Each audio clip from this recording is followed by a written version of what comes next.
Welcome to Trans Truth, the podcast dedicated to dispelling myths, fear, and ignorance about transgender people. From time to time, we'll also be sharing items of interest to the transgender community, from political and news events to health, fashion, and beauty. Also, please be sure to follow and share the Trans Truth podcast on Facebook.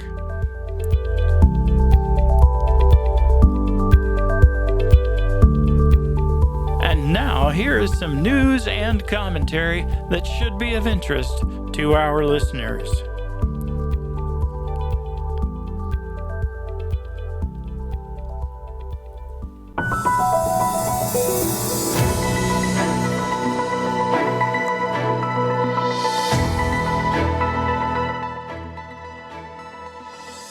A poll recently conducted by GLAAD and Ipsos is showing that 70% of Americans say that knowing that a company offers LGBTQ pride merchandise either positively affects or does not impact their purchasing decisions.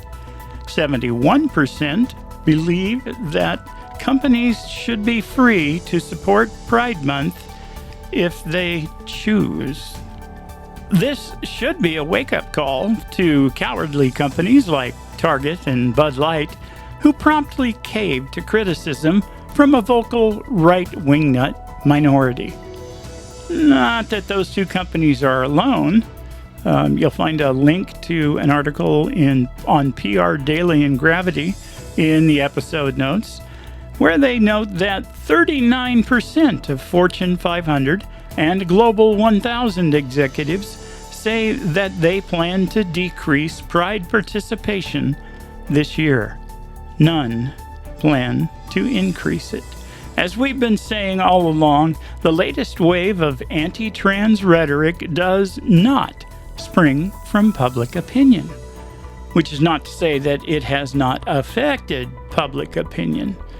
Until right-wing nut political strategists started the hate-mongering only a few years ago, public anti-trans sentiment was 8% lower than it is today.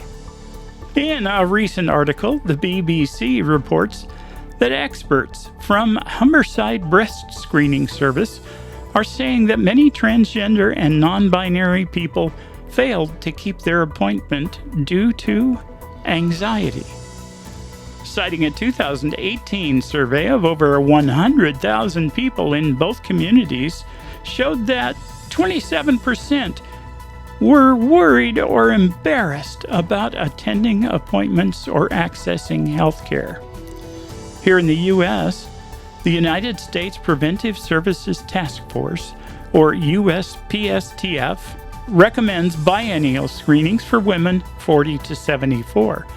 While the American Cancer Society recommends annual screening for women between 45 and 54, with biennial screenings for women 55 and older. Now, I honestly don't know if we trans women are high risk, but if you have breast tissue, and if you've been on HRT for any length of time, you do have at least some, you should be having this discussion with your doctor. Now, believe me, I understand the anxiety. When my primary care provider ordered my first mammogram, I expected the staff in the imaging center for one of the largest hospitals in Houston to take things in stride. I mean, after all, and to their credit, my hospital records had specifically made note of not just my transgender status, but my preferred name and pronouns. Not that was worth much.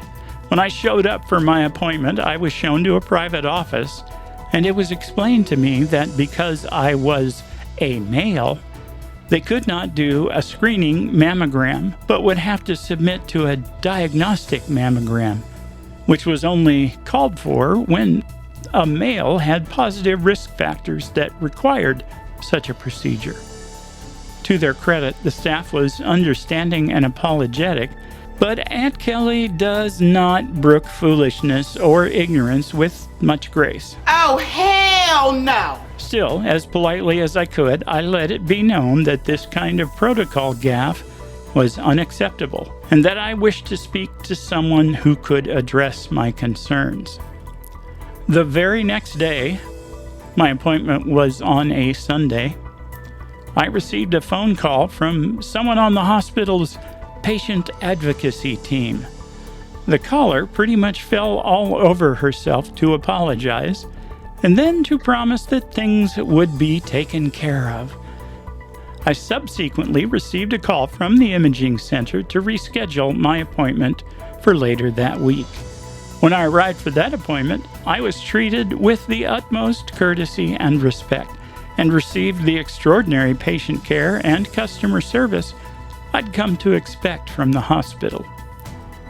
I later relayed this story to a friend who said, "You know what you did, right? You made a major hospital review and correct policy and patient care protocol, and probably made an entire department go through extra training. Now, 3+ years on, I know that no other trans women will have to deal with the admittedly minor inconvenience that I did because of a short-sighted policy.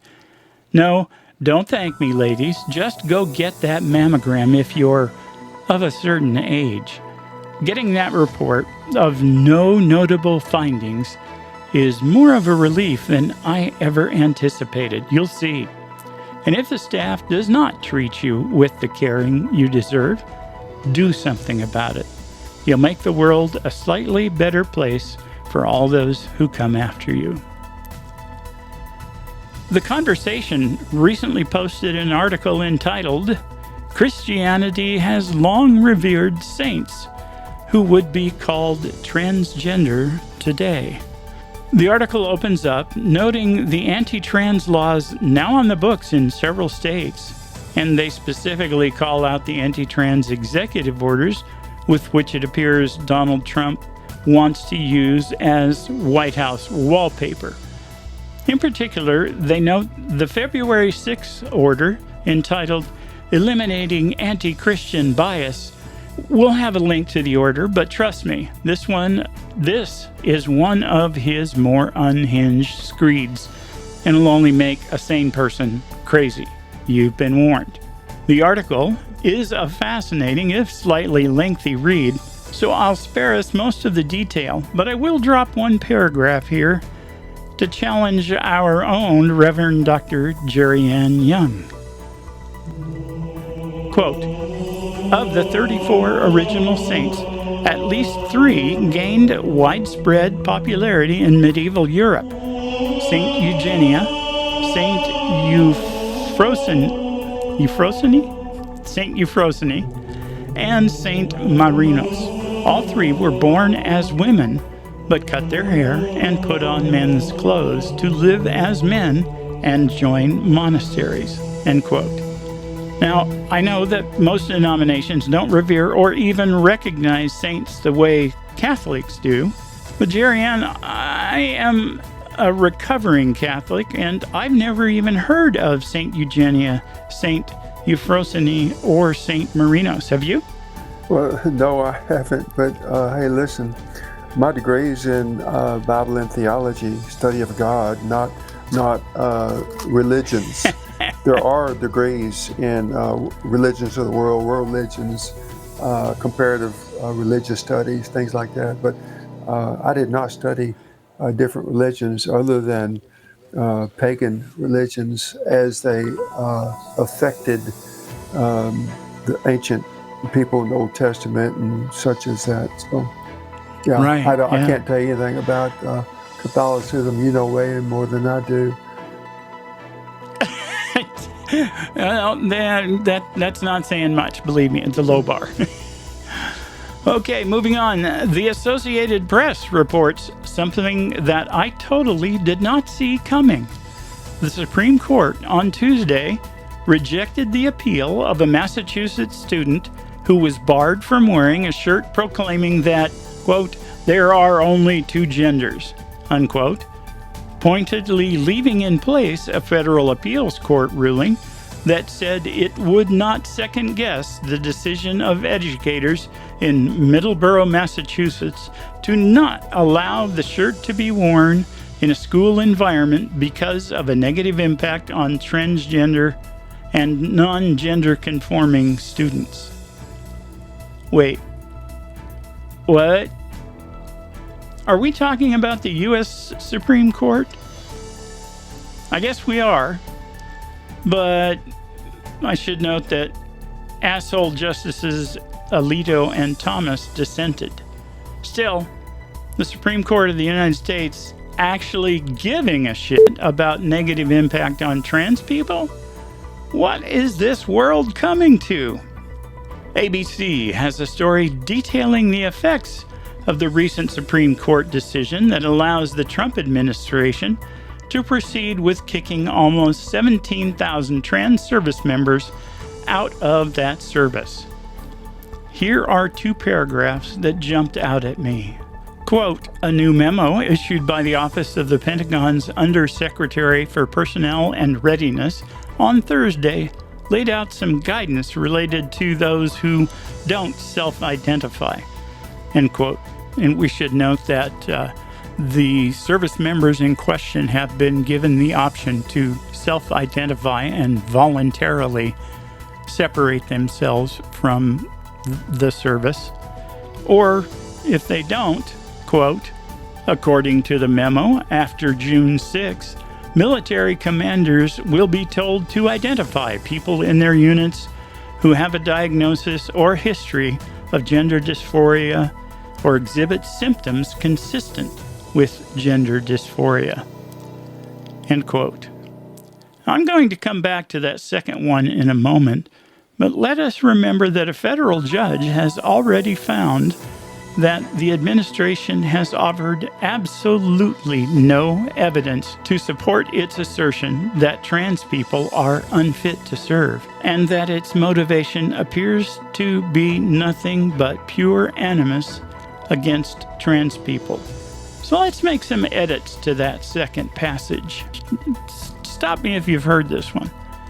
After June 6, military commanders will be told to identify people in their unit who are or may be of Negro descent, or people in their units who are or may be of Jewish descent.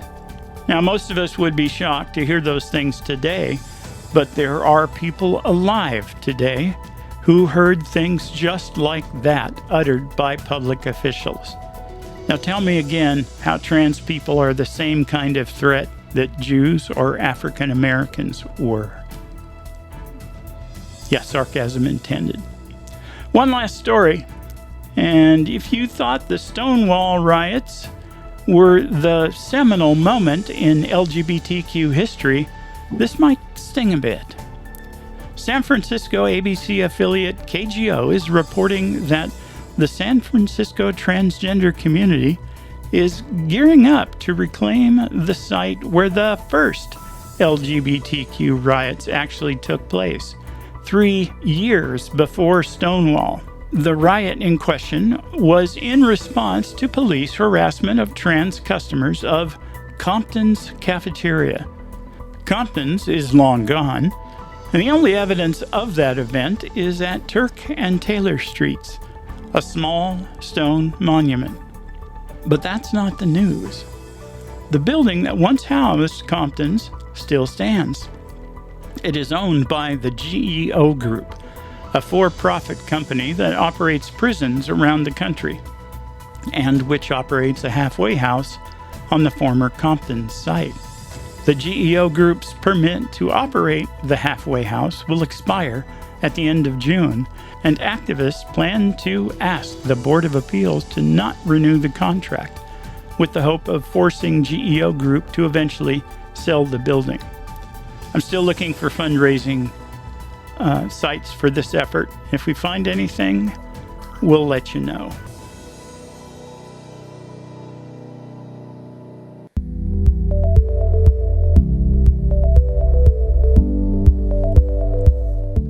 So, hello again.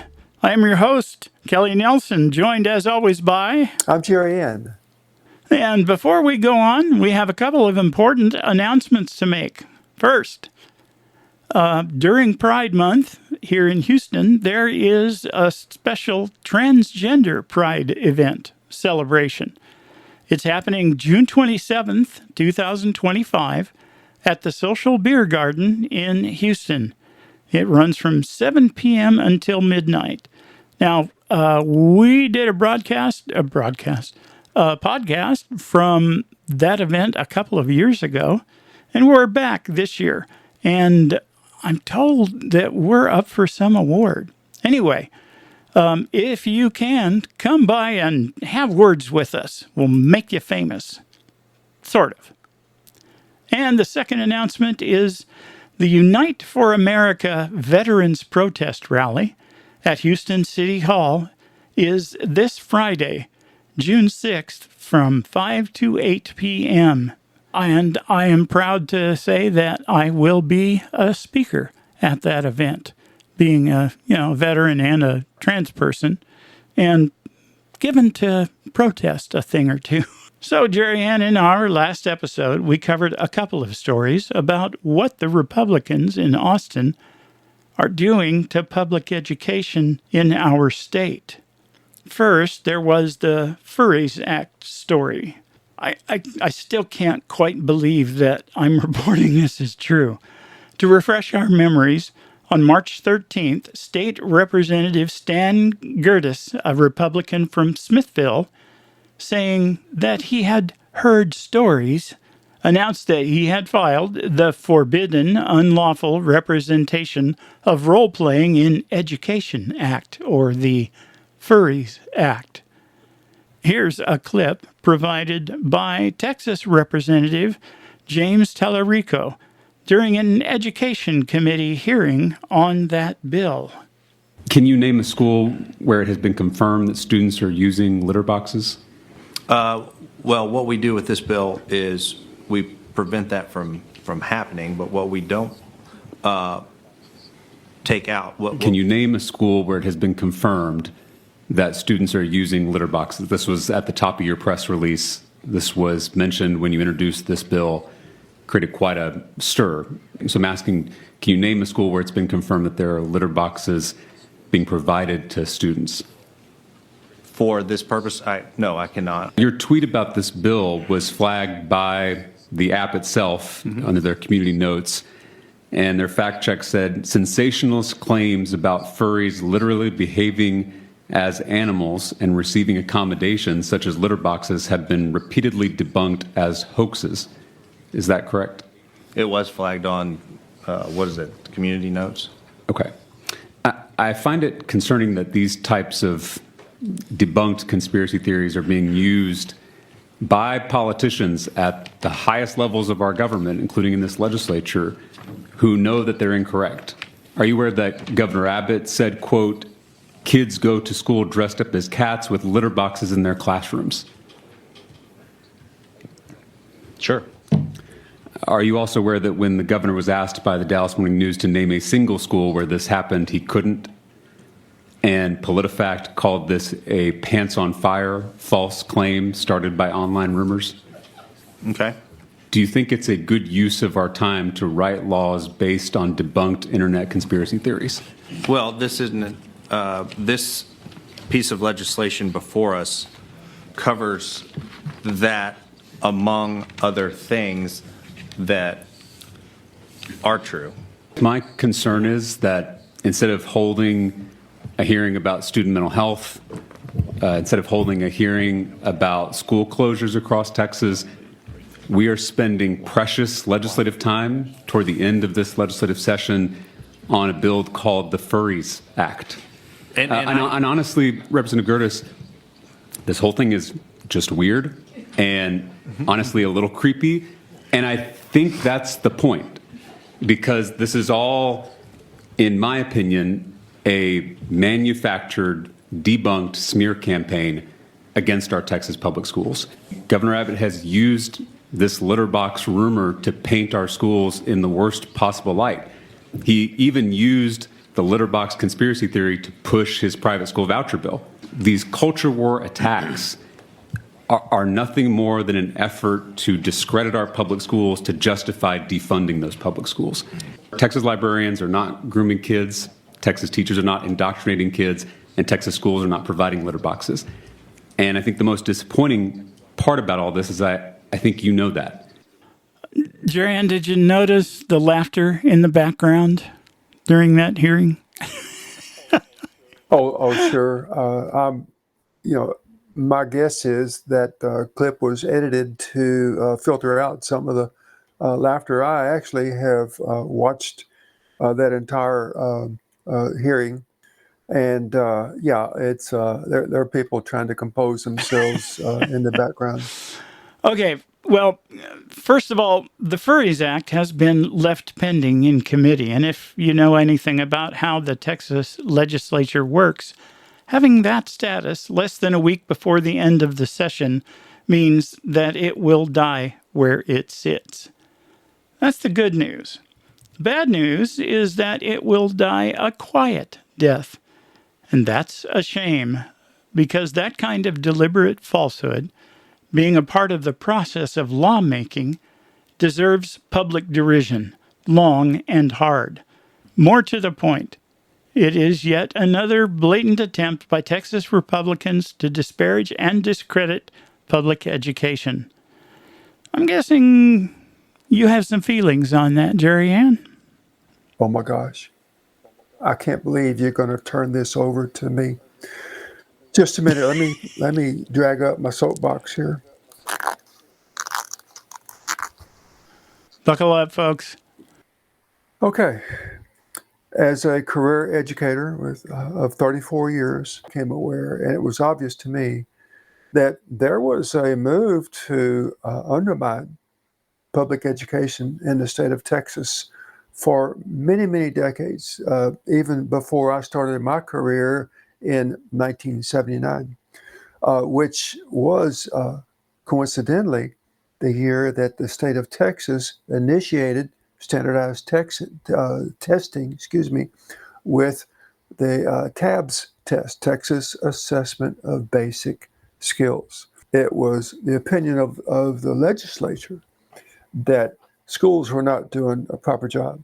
So they started testing students to see just how improper the job was. Now, I'm not going to bore you with all the ins and outs and details of this, but let me just tell you that the state of Texas, I think, is just now doing away with the STAR test. TABS became teams, teams became TOS, TOS became STAR. Every time the schools could prove that kids are okay, the legislature demanded a change, and the test changed. And let's explain to our listeners what those acronyms mean, STAR and TOS and all that. What's standardized testing, and why do educators look on it with disfavor? Well, the original test was the TABS test. In fact, as a fifth grade teacher, I was selected to administer the pre-TABS test. It was a test to just check the temperature of the water, I suppose. And anyway, Texas Assessment of Basic Skills was the TABS test. Next came the TEAMS test. Let me think. This is ancient history now. Texas Education Assessment Measurement, I guess it was. And then it was TOS, Texas Assessment of Academic something. I don't know. Just like furries, there's always been a trend to come up with weird words from the acronyms for whatever the legislature wants to do. I guess is for quick reference. And the final one, I think last year, was the final year of the STAR test, spelled STAAR. Now, don't get me to line. This is after I retired for the most part, but just can't even tell you what star means. But it's the word's misspelled, pronounced the same way, just to be able to use these acronyms. But the point is, these tests have been efforts to discredit public education and a continued effort to demonstrate that public education in Texas is not up to par. Now, Let me stop you there, Jeri Ann. I'm gonna be devil's advocate. I'm gonna be like your typical ill-informed PTA member. Why do you think that standardized testing is a bad thing? I mean, isn't it a reliable, standardized way of assessing how effective our public education system is? well, you would think so, but not long after they began standardized testing of students, they began the Texas Teacher Appraisal System, where teachers would be graded too. TTAS is what it was called. I know you're surprised that they came up with more acronyms, but school administrators would go into the classroom and observe teachers. This happened. My career began as an elementary teacher, fourth grade and fifth grade classroom teacher, and then I did a stint as a secondary math teacher, and I had curriculum coordinators and principals come and sit in my class and evaluate my teaching. And it was a dog and pony show that anybody could rehearse for and practice for, plan for, and come out looking good. Well, that didn't satisfy anybody. They're looking for trouble. So then they changed the Texas teacher appraisal system to reflect the impact on the students. And instead of the dog and pony show presented by the teacher, the emphasis was on the reaction of the students. So, and as far as I know, the Texas teacher appraisal system is still a thing. I don't know. But after the Texas teacher appraisal system, they came out with the administrator appraisal system. I mean, this goes on and on and on and on.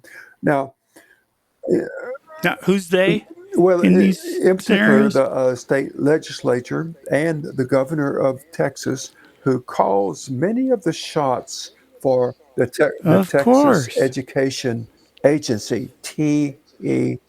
EA. TEA is the one who devises these tests, mandates these tests. It was TEA who just writes the rule book. So anyway. All along, you might ask, why are they trying to discredit education? Well, this has been or at least a half century and maybe longer effort. Yeah, oh, we're gonna get to that Okay. in a page or Okay, two. so we're going to get to the Yeah. voucher bill. Yeah, and the whole Republicans hate public education thing. Anyway, the other story about recent Texas legislative goings on, as we talked about in our last episode, Representative Tellerico, who has been standing up in a big way for public education in our state, said the following about the passage of House Bill 3, the School Vouchers Act. And I apologize, we couldn't find a clip for this, so I'm just going to read it verbatim. Quote, Greg Abbott has awakened a bipartisan pro-public education movement. The same day he signed his billionaire voucher scam into law, Texans rejected anti-public education extremists in school board races across the state. A group of billionaires, Jeff Yass, Tim Dunn, Ferris Wilks, Betsy DeVos, are on a mission to dismantle public education in Texas. Their strategy is simple: discredit public schools, then defund our public schools. For years, these billionaire megadonors have executed a smear campaign against our public schools. They paid politicians to call our librarians groomers and abuse teachers of indoctrination with the ultimate goal of privatizing our schools with a voucher scam. Last Saturday, they finally achieved their goal when Greg Abbott signed a voucher bill into law that will defund our neighborhood schools. But as Abbott was clinking glasses with his billionaire mega donors in the governor's mansion, something else was happening that day. On Saturday, voters across the state headed to the polls and elected their local school boards.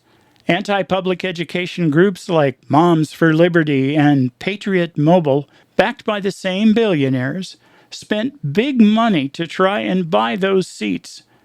Extremist school board candidates ran on culture wars, banning books, bullying students, and bashing teachers. But they lost. Now, that's a step in the right direction, but it is a far cry from stopping the damage that will be done by the voucher scam. As a career educator, Jeri Ann, what do you see this doing to public education in both the near term and the long term? Well, Kelly, I'm not sure that there's going to be much difference in the impact near term and long term, except more of it in the long term. Here's the deal. The voucher bill is going to pay people to send their kids to private schools. Now, it's not going to be the lower income people getting the money to send their kids to private school. They very well could.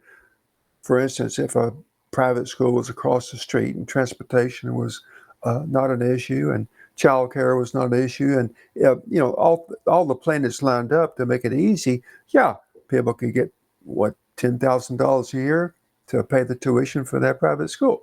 But for the most part, the money is going to be used by people who can afford to send their kids to private school anyway. Private schools are not going to run school buses. You're going to have to provide your own transportation. As of right now, they're not very numerous.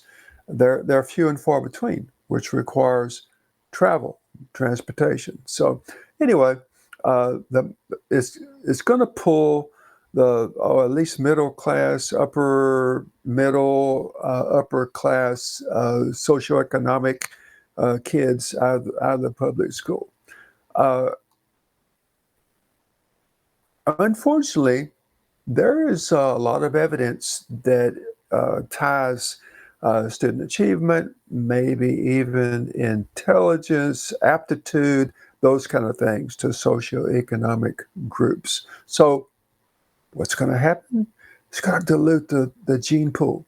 It's going to dilute the intellectual gene pool of public schools.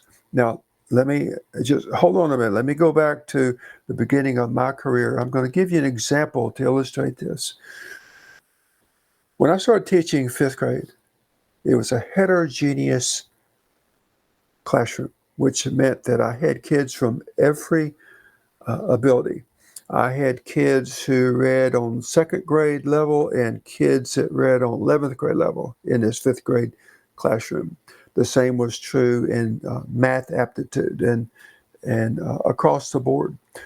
When I questioned the principal, when I took this job, when I questioned the principal why he did that, he said that research indicated that the lower students could be brought up to a higher intellectual level, higher achievement level in the presence of higher achieving students.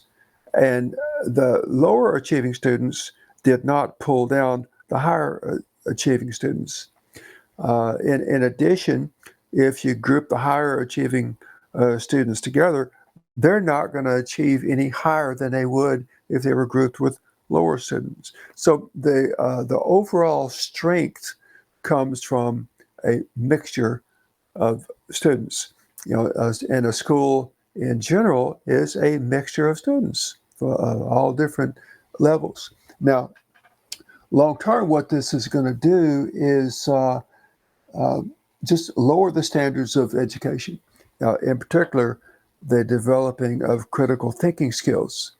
The The hierarchy of thinking skills is knowledge, comprehension, application, analysis, synthesis, and evaluation. The you can learn something, that's knowledge. You can understand it, that's comprehension, and you can apply it. You can lay bricks, you can drive a nail, you can loosen a nut or a bolt. That's knowledge, comprehension, application. But the next step is analysis. That bolt may be key to finding a problem in an engine, so to speak. But in order to find that problem, you have to analyze the situation. You have to analyze the situation, synthesize, and evaluate. So, I looked up the definition of wisdom, and wisdom is the ability to apply knowledge, just plain and simple. I mean, you can get into all kinds of definitions of that, but basically, it's the ability to apply knowledge. And about critical thinking skills, and this is what the Republicans want to prevent from my perspective. Critical thinking involves analyzing and evaluating information to make informed judgments and decisions. They don't want people to do that. They want people to trust them to do that. They want people to not think critically, not make informed judgments and decisions because they have other plans for them. They need the votes to pull off their antics, so to speak. Critical thinking skills include being able to define the idea in front of you clearly, determine the quality of evidence supporting that idea, and understand its implications and/or consequences. We've all heard it said, and I think I'm glad to hear you underscore it, that the job of secondary education, and especially post-secondary education, is to teach critical thinking skills, how to approach a problem, analyze and synthesize.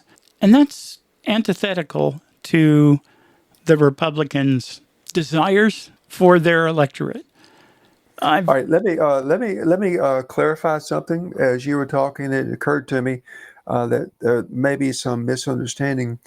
You need to understand that I'm not talking about intelligence level, although it is related. But highly intelligent people don't necessarily employ critical thinking skills. For sure, yeah. Intelligent people know a lot about something. And in fact, let me think. The different types of intelligence. Used to be it was quantitative and verbal, and then they discovered, well, hey, there's an analytical intelligence too. But since then, that was the dark ages back when I was a teacher. So now they've identified linguistic intelligence, word smart, logical and mathematical intelligence, number smart, spatial intelligence, whether it be picture smart, bodily kinesthetic intelligence, body smart. Oh, you intellectual elites and your theories about intelligence. Well, so you can a person can have an IQ, intelligence quotient, of 160. Now, I think the top of that scale is like 230, and I think there might be only one person on the planet who might have an IQ score of 230. The only problem is there's nobody smart enough to evaluate an IQ that small. That's not that large. I'm sorry, that large. So IQ is a weird thing. But here's the deal: just because you have acquired knowledge about music, or body smart, or number smart, or word smart, doesn't mean that you can analyze synthesize and evaluate. In fact, many highly intelligent people struggle with fallacies. Fallacies, how does that apply to today's politics? Misinformation and impulsive choices because they lack strong critical thinking skills. So and I need to go back and clarify that because, people equate education with intelligence, and intelligence is tied to a quotient, intelligence quotient, IQ. But there is some nuances of that. But in particular, what really matters to democracy, the umbrella of democracy, is critical thinking skills. A wise person once said that the foundation of democracy is an informed Electorate. Yep, that Right. was Thomas Jefferson. Oh, cool. Yep. Cool. That was the name of the high school I went to. I've said it before. The Republican strategy is built on an ignorant and disengaged electorate. They realize that public education has always been a threat to that strategy. Indeed, in a post-election speech, as is his inclination, President Trump spilled the secret to the world. We won with poorly educated. I love the poorly educated. He loves the poorly educated. Honest answer. As much as anything else in the 20th century, it was public education that enabled so many citizens to rise above poverty and virtually created the middle class. Republicans, and especially their donors, hate the middle class. But why is all this talk about education important to our listeners? Well, if you look at the text of all the anti-trans laws that have been passed in the last 2 or 3 years, they all insist on defining gender by biology.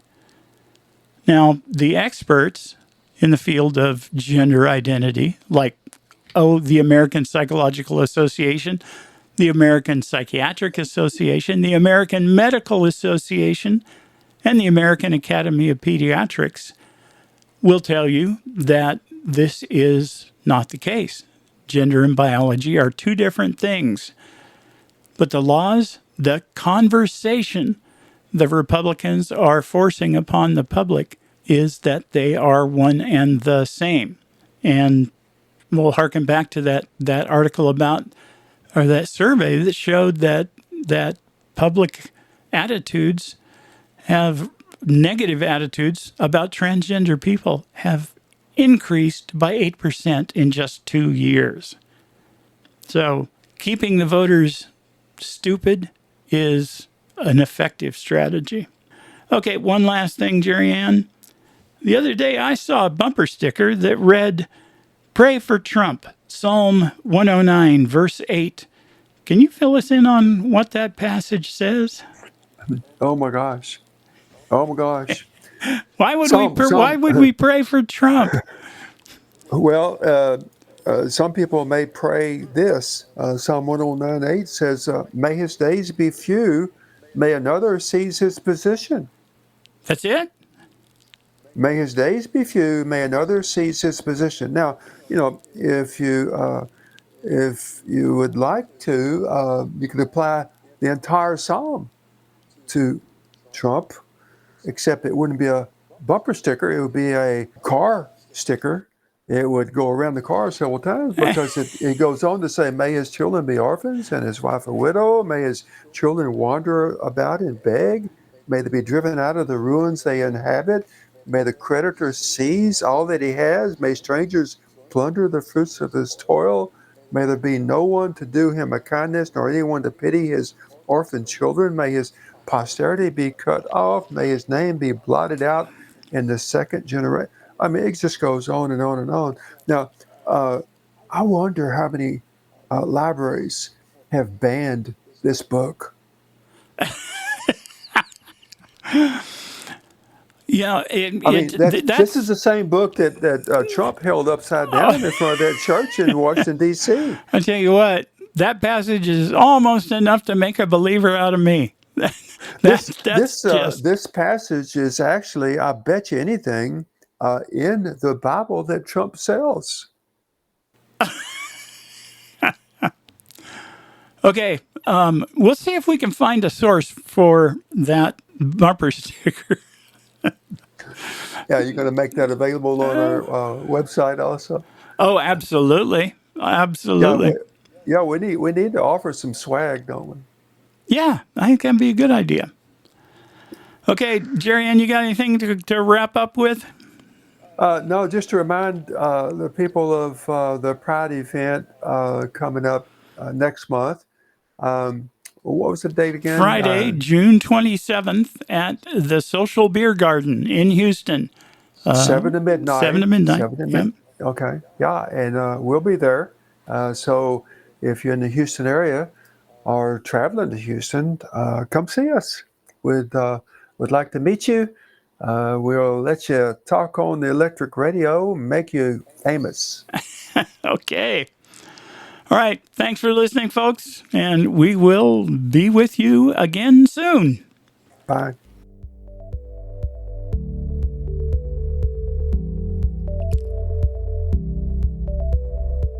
You have been listening to Trans Truth, the podcast that speaks the truth about what it means to be transgender.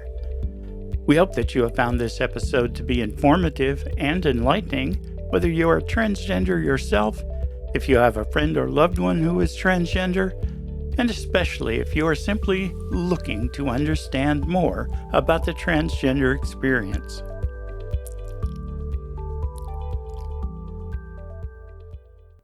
Copyright 2025, Trans Truth.